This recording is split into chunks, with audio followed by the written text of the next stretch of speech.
She's never had a problem like that. And he didn't look like he wanted to come down to it at all. She had a whip out 3 strides away.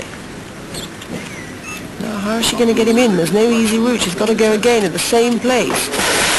Very unkeen, and drops straight down on his knees the other side and dips Lynn into the drink.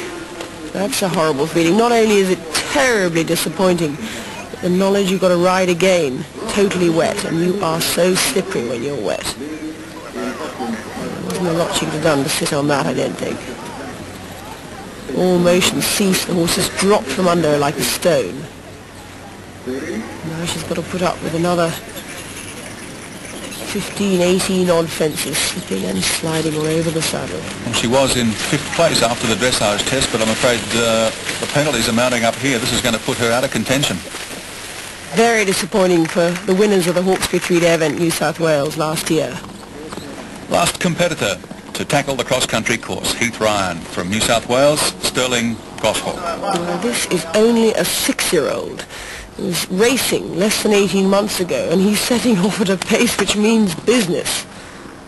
6 is very, very young to bring a horse to what is really very nearly a top stage international 3-day event, and now he's coming down to fence 8 at a terrific pace. He's going for 1 and 1.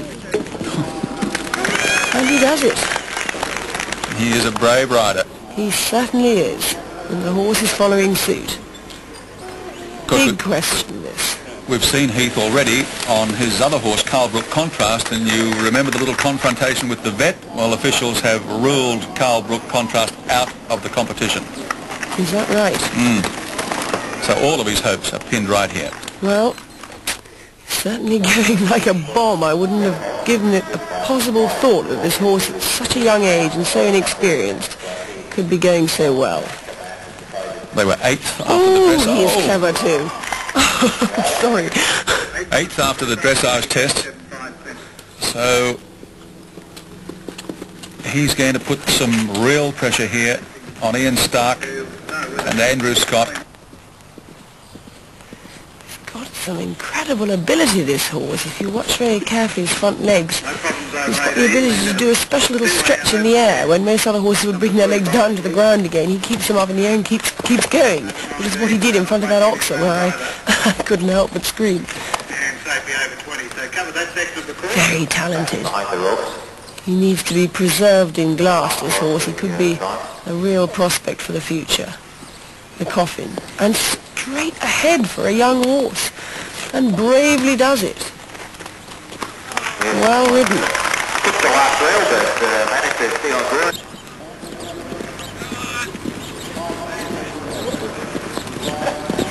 Big hedge and ditch in his stride. Approaching the second last, a fence that requires terrific athletic ability from the horse. Heath Ryan and Stirling Goshawk headed for a clear round, and the whole complexion of this event has changed quite dramatically. In fact, Andrew Scott of New Zealand confirmed the leader just ahead of Ian Stark of Scotland, then Sally Thompson, Heath Ryan and Craig Barrett. Andrew Hoy is in 6th position, followed by Felicity Cribb, Gordon Bishop, Anna Savage and then Joanne Shepherd of New Zealand, as Heath Ryan heads off to join them in preparation for the show jumping.